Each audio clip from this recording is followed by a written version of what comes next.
Ibu sama bapak, bapak mati, ibu nggak bakal mau nemenin bapak di dalam kubur. Gak bakalan. Bohong. Siapa yang mau nemenin? Semua amal kebaikan kita.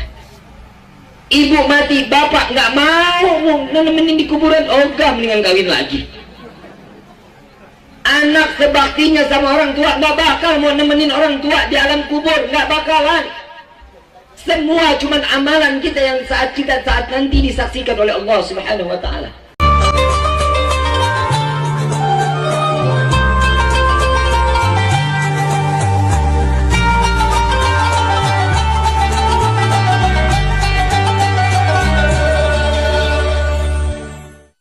Ibu, Bu, ini saya kenapa sih ngomongin perempuan? Neraka paling banyak perempuan. Betul apa enggak?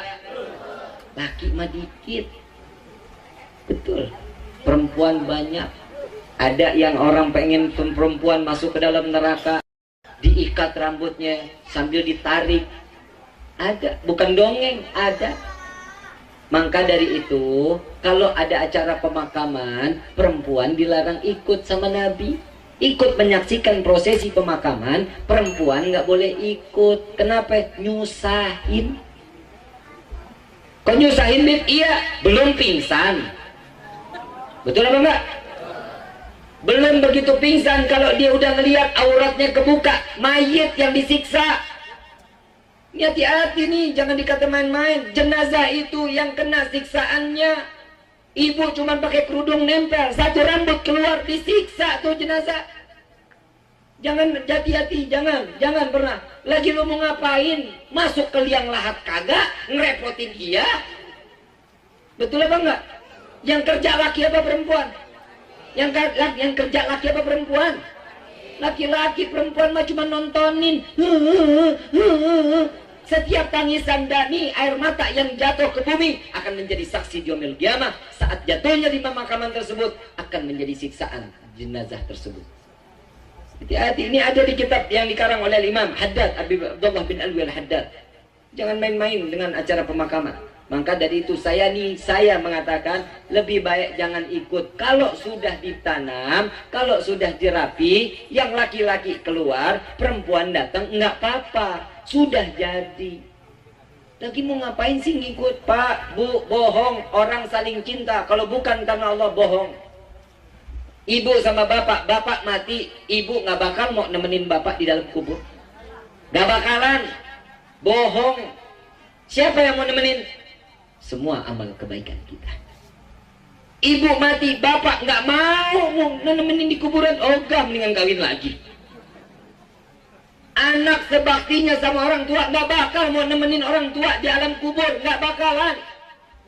Semua cuman amalan kita yang saat nanti disaksikan oleh Allah Subhanahu wa taala. Al-mautu haq. Munkar wa nakir haq. Pertama tadi, kubur, siksa kubur adalah hak.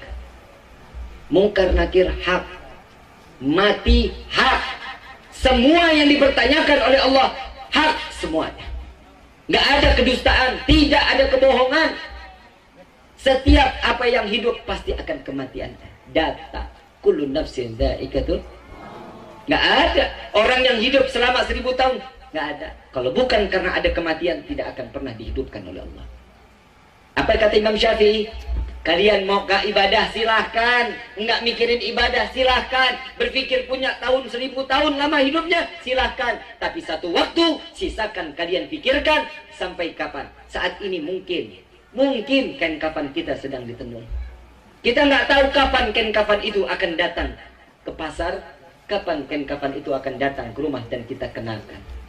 Itu pikirin satu waktu aja.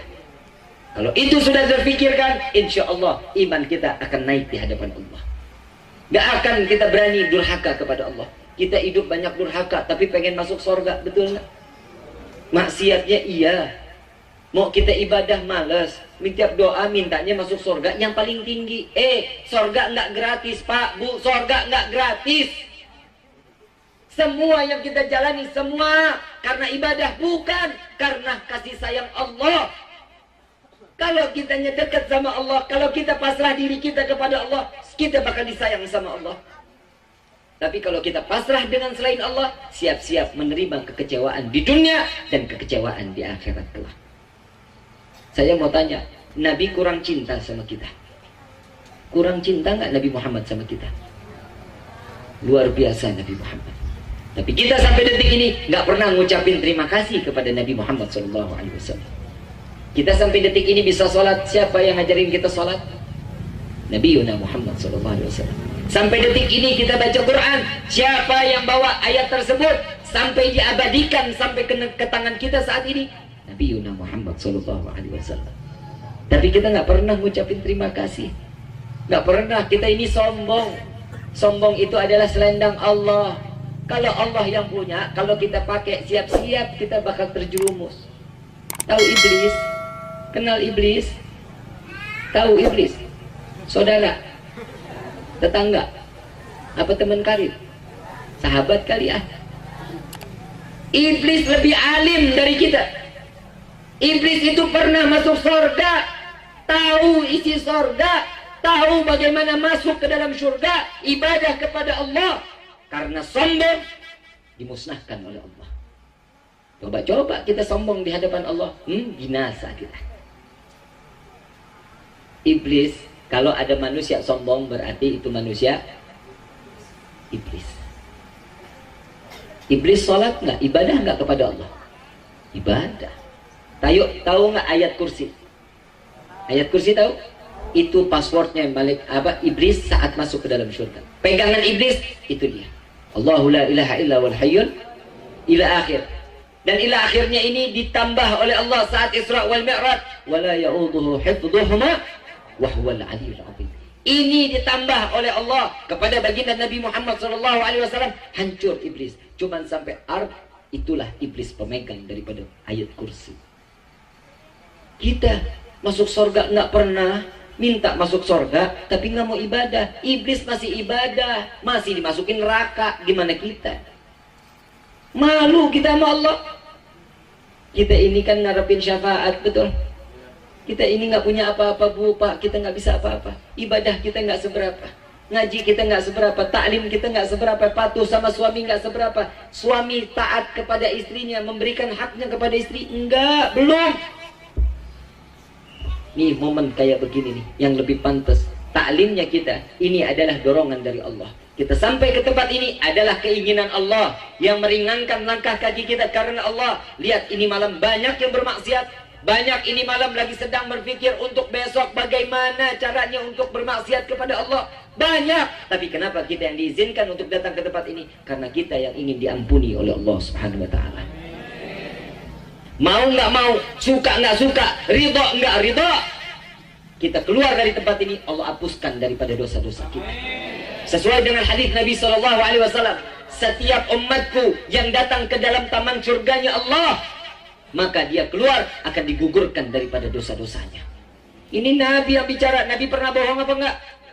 Kalau kita banyak bohongnya, tapi Nabi tidak pernah berbohong. Nabi itu nggak pernah lebay. Kalau kita lebay, tuh betul nggak, Teng? Siapa itu yang ngomong? Coba kita bisa bayangin, kalau kita ini banyak maunya tapi sedikit keinginannya. Sholatnya enggak, ngaji enggak, mau masuk surga. Tahu Abu Nawas, kenal ya? Sering kita dengar ada cerita tentang Abu Nawas, tahu? Doanya Abu Nawas apa? Ila stulin si a'la walak wala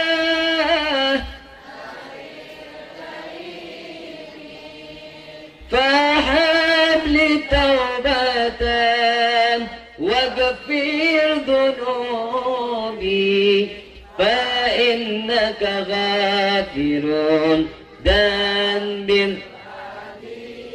Lihat Abu Nawas. Yang kita tahu Abu Nawas cerdik, punya akal, pintar untuk mengalihkan raja. Bukan itu intinya. Abu Nawas doanya seperti itu karena dia memaksa Allah agar dia dimasukkan ke dalam surganya Allah. Lihat Abu Nawas, sholatnya Abu Nawas, sholat taubat 1000 rakaat, ikutin Nabi. Wiridnya Abu Nawas setiap hari menghatamkan Al-Quran lebih dari 10 kali. Sama kita sama Abu Nawas. Gak usah Abu Nawas. Para salafun salihin, guru-guru kita, alim ulama kita sering gak baca Ratib Al-Attas?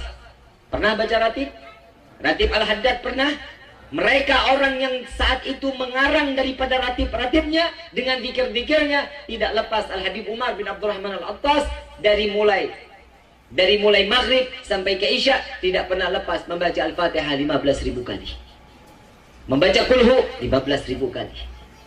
Baina maghrib wa isya itu wiritannya.